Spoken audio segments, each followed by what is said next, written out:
പാട്ടും ഊത്തും 5811 എന്ന എൻ്റെ യൂട്യൂബ് ചാനലിൽ അടുക്കളയിലെ ആരോഗ്യം എന്ന വിഷയത്തിലെ മൂന്നാമത്തെ എപ്പിസോഡുമായിട്ടാണ് ഞാൻ വരുന്നത്. ഇന്ന് അടുക്കളയിൽ ഉപയോഗിക്കുന്ന വിവിധ മാവുകളെക്കുറിച്ചാണ് സംസാരിക്കുന്നത്. അപ്പോൾ അതിൽ ഒന്നാമത്തെ ഏറ്റവും കൂടുതൽ ഉപയോഗിക്കുന്ന മാവ് എന്ന നിലയിൽ, ഏറ്റവും കൂടുതൽ ആളുകൾ ഉപയോഗിക്കുന്ന എന്ന മാവ് എന്ന രീതിയിൽ മൈദയെക്കുറിച്ചാണ് ഇന്നത്തെ ഒരു ചർച്ച.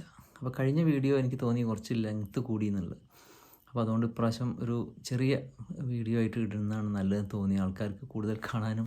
അപ്പോൾ എന്തായാലും ആദ്യമായിട്ട് കാണുന്ന ആളുകളാണെങ്കിൽ സബ്സ്ക്രൈബ് ചെയ്യാൻ മറക്കരുത്. പിന്നെ ലൈക്ക് ചെയ്യാനും ഷെയർ ചെയ്യാനും സബ്സ്ക്രൈബ് ചെയ്യാനും മറക്കരുത്. അപ്പോൾ മൈദ എന്ന സാധനം എല്ലാവർക്കും ഫെമിലിയറാണ്. ശരിക്കും ഇത് പറയണമെന്ന് വെച്ചാൽ ഹിസ്റ്റോറിക്കലി പറയുന്നത് സായിപ്പ് ഇവിടെ പശ ഉണ്ടാക്കാൻ വേണ്ടി കൊണ്ടുവന്നൊരു സാധനമാണ്. പക്ഷേ ഇപ്പോൾ ആളുകളത് കൂടുതൽ എല്ലാത്തിനും നമ്മളെ ഭക്ഷണത്തിൽ ഒരു ഒഴിച്ചുവിടാൻ പറ്റാത്ത ഒരു സാധനമായിട്ട് മൈദ മാറിയിട്ടുണ്ട്. അപ്പോൾ മൈദ എങ്ങനെ ഉണ്ടാക്കുന്ന അല്ലെങ്കിൽ എവിടെ നിന്ന് ഉണ്ടാക്കുന്ന എല്ലാവർക്കും അറിയാമല്ലേ. കാരണം നമ്മുടെ ഈ വീറ്റിന് 3 ഭാഗങ്ങളുണ്ട്: എൻഡോസ്പേം, അതുപോലെ അതിൻ്റെ ജെമ്മ്, പിന്നെ തവിട് അല്ലെങ്കിൽ ബ്രാൻ, ഈ 3. അപ്പോൾ ഈ എൻഡോസ്പേമിൻ്റെ സ്റ്റാർച്ച് റിച്ച് ആയിട്ടുള്ള ഭാഗമാണ് ഈ ഭാഗമാണ് കൂടുതൽ മൈദയായിട്ട് എടുക്കുന്നത്. അപ്പോൾ അതിൻ്റെ ഉള്ളിലത്തെ ഏറ്റവും ഉള്ളിലത്തെ വൈറ്റ്, ഏകദേശം ഒരു വൈറ്റ് അല്ല, ശരിക്കും പറഞ്ഞാൽ ഈ ഗോതമ്പിൽ നിന്നും മൈദ എടുത്തുമ്പോൾ അതിനൊരു ഇളം മഞ്ഞ നിറമുള്ളത്. അപ്പോൾ ഇളം മഞ്ഞ നിറമുള്ള സാധനമാണ് നമുക്ക് വൈറ്റ് ആയിട്ടുള്ള ഒരു ചെറിയൊരു സ്റ്റിക്കി ടൈപ്പ് ഒരു പൊടിയാണത് യഥാർത്ഥത്തിൽ അങ്ങനെ പൊടിച്ചെടുക്കുമ്പോൾ. പിന്നെ നമ്മളെ കൈകളിലേക്ക് എത്തുമ്പോൾ എന്താവും, അനായാസേന വളരെ സോഫ്റ്റ് ആയിട്ടുള്ള കണ്ണിന് നല്ല നിറമുള്ള വൈറ്റ് പൊടിയാണ്. അപ്പോൾ എന്തും ചെയ്യാൻ പറ്റിയ. അപ്പോൾ ഈ ശരിക്കും പറഞ്ഞാൽ ഈ മൈദ എന്ന വാക്കൊരു ഹിന്ദി വാക്കാണെന്നാണ് പറയുന്നത്. അപ്പോൾ ഇംഗ്ലീഷിൽ അതിന് ഓൾ പർപ്പസ് വീറ്റ് എന്നാണ് പറയുക, എന്തിനും പറ്റിയ സാധനം. അപ്പോൾ ഈ മൈദ പിന്നെ ഇങ്ങനെ മാറ്റുന്നത് എന്താണ്, ഇതിന് ബ്ലീച്ച് ചെയ്തിട്ടാണ് ഇങ്ങനെ ഈ കളർ മാറുന്നത്. ഈ ബ്ലീച്ച് ചെയ്യാൻ ആവശ്യമായിട്ട് ഉപയോഗിക്കുന്ന ഒരു സാധനം എന്ന് പറഞ്ഞാൽ നമ്മുടെ ഈ ബെൻസോയിൽ പെറോക്സൈഡ് എന്ന സാധനം. ബെൻസോയിൽ പെറോക്സൈഡ് എല്ലാവർക്കും അറിയാത്ത സാധനം നമ്മളെ ഹെയർ ഡൈയിലൊക്കെ കൂടുതൽ ഉപയോഗിക്കുന്ന ഒരു കെമിക്കലാണ് ബെൻസോയിൽ പെറോക്സൈഡ്. പിന്നെ അത് നല്ല സോഫ്റ്റ് ആവാൻ വേണ്ടിയിട്ട് നമ്മൾ അലോക്സൻ എന്നൊരു സാധനം സോഫ്റ്റ് ആവാൻ വേണ്ടി ചേർക്കുന്നുണ്ട്. യഥാർത്ഥത്തിൽ പറഞ്ഞാൽ അലോക്സൻ എന്ന സാധനം കൂടുതലായി അത് പെർമനൻ്റായിട്ട് ഉപയോഗിച്ചാൽ അത് ക്യാൻസർ ഉണ്ടാക്കാൻ, കോളൻ ക്യാൻസർ, അതായത് ഇൻഡസ്റ്റൈനൽ ക്യാൻസർ ഉണ്ടാക്കാനുള്ള, ചെറുകുടലിനൊക്കെ ക്യാൻസർ ഉണ്ടാക്കാനുള്ള സാധ്യതയുണ്ടെന്ന് പറയുന്നുണ്ട്. അപ്പോൾ അലോക്സൻ ഉള്ള സാധനമാണ് നമ്മൾ ഈ വീടുകളിലേക്ക് എത്തുന്ന ഈ പൊടി. പിന്നെ മൈദയാണോ ആട്ടയാണോ നല്ലത്? ആട്ട ഉണ്ടാക്കുന്നത് എവിടെ നിന്നാണ്? വീറ്റിൽ നിന്നാണ്. അപ്പോൾ വീറ്റിൽ ഹോൾ വീറ്റ് വരുന്നതാണ് ശരിക്കും ആട്ട എന്നാണ്. അപ്പോൾ കമ്പാരിറ്റീവ്ലി ആട്ടയാണ് നല്ലത്. മൈദയിലെ ഏറ്റവും വലിയൊരു പ്രശ്നം എന്ന് വെച്ചാൽ അതിൽ നാരുകൾ തീരെ ഇല്ല, ഫൈബർ കണ്ടൻറ്റ് തീരെ ഇല്ലാത്തതുകൊണ്ട് ദഹിക്കാൻ ഒരുപാട് സമയം വേണം. പിന്നെ അത് ശരീരത്തിൽ, കാരണം ഗ്ലൈസീമിക് ഇൻഡെക്സ് ഏറ്റവും കൂടുതലുള്ള സാധനമാണ്. ഗ്ലൈസീമിക് ഇൻഡെക്സ് എന്ന് പറഞ്ഞാൽ നമ്മളൊരു ഭക്ഷണം ശരീരത്തിൽ എത്തിക്കഴിഞ്ഞാൽ പെട്ടെന്ന് അത് ശരീരത്തിൽ സ്റ്റാർച്ചായിട്ട് ആഗിരണം ചെയ്യപ്പെടുന്ന പ്രക്രിയ. അപ്പോൾ ആ ഇൻഡെക്സ് കൂടുതലായതുകൊണ്ട് തന്നെ പ്രമേഹ രോഗികൾക്ക് മൈദ തീരെ നല്ലതല്ല, പെട്ടെന്ന് ഷുഗർ ലെവലൊക്കെ കൂടാൻ സഹായിക്കത്.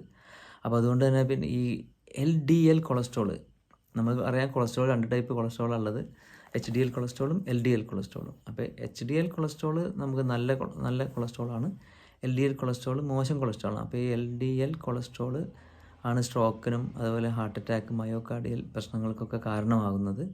അപ്പോൾ ഈ LDL കൊളസ്ട്രോൾ കൂടാൻ മൈദ കാരണമാണ്. തുടർച്ചയായിട്ടുള്ള മൈദയുടെ ഉപയോഗം, അതുപോലെ ഒബേസിറ്റി, പൊണ്ണത്തടി, പിന്നെ ബെല്ലി കൂടുക, വയറ് ചാടുക, ഇത്തരം കാര്യങ്ങളൊക്കെ ഇത് ഉണ്ടാക്കുന്നതാണ് കേട്ടോ മൈദ. അപ്പോൾ ഇതിൽ അലോക്സൻ എന്ന സാധനം ഒരു മോശം സാധനമാണ്. അപ്പോൾ അതുകൊണ്ട് മൈദയേക്കാൾ എപ്പോഴും നല്ലത് ആട്ടപ്പൊടി തന്നെയാണ്. ആട്ടപ്പൊടിയിൽ കുറച്ചുകൂടി നാരുകളൊക്കെ ഉണ്ട്. പിന്നെ ഈ സൂചി എന്ന സാധനം, ഗോതമ്പ് തരിയാക്കുന്നതാണ് ശരിക്കും സൂചി. ഇതിൽ നാരുകളും ന്യൂട്രിയൻസും വളരെ കുറവാണ്.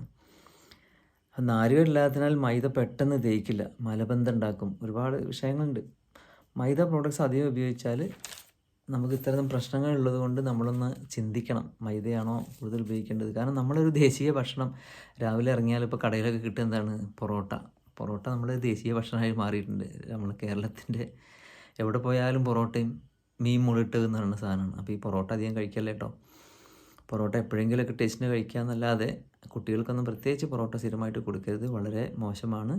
അവിടെ പ്രമേഹ രോഗികൾക്ക് കഴിക്കരുത്, ഹൈ BP ഉണ്ടാവും, മൂഡ് സ്വിങ്സ് അടക്കം ഉണ്ടാവുന്നതാണ്. മൂഡ് ചേഞ്ചിനൊക്കെ ഈ പൊറോട്ട കാരണമാണ്. അതുകൊണ്ട് പൊറോട്ട അധികം കഴിക്കാൻ പാടില്ല. യൂറോപ്യൻ യൂണിയനിലൊക്കെ മൈദ ഇപ്പോൾ നിരോധിച്ചിട്ടുണ്ടെന്നാണ് പറയുന്നത്. അപ്പോൾ അതിൻ്റെ പ്രശ്നങ്ങളെ കൊണ്ടാണല്ലോ അത്. പിന്നെ നിങ്ങളുടെ ഫേവറേറ്റുള്ള മാഗി ഉണ്ടാക്കിയിരിക്കുന്നത് പിന്നെ റിഫൈൻഡ് ഫ്ലോർ എന്നാണ്. റിഫൈൻഡ് ഫ്ലോർ എന്ന് പറഞ്ഞാൽ തന്നെ എന്താണ്, മൈദയാണ്. പിന്നെ ഫാസ്റ്റ് ഫുഡിൽ, ബേക്ക് ഫുഡ്സിൽ, കേക്ക്, ബ്രെഡ്, പിസ്സ, ബിസ്ക്കറ്റ് എന്നിവ സാധനങ്ങൾ, അതായത് ബേക്കറി പ്രോഡക്ട്സിലെ മെജോറിറ്റി സാധനങ്ങൾ ഉണ്ടാക്കിയിരിക്കുന്നത് മൈദ കൊണ്ടാണ്. അപ്പോൾ വളരെയധികം കെയർഫുൾ ആയിരിക്കണം. ഇതൊന്നും തീരെ കഴിക്കേണ്ട എന്നുള്ള, എപ്പോഴെങ്കിലും കുറച്ചൊക്കെ കഴിക്കാം, പക്ഷേ കുട്ടികളൊന്നും അഡിക്ഷൻ ആക്കരുത്. പൊറോട്ട കണ്ടാൽ കുട്ടികൾ വിടില്ല, അതുകൊണ്ട് നമ്മൾ വളരെയധികം ശ്രദ്ധിക്കണം.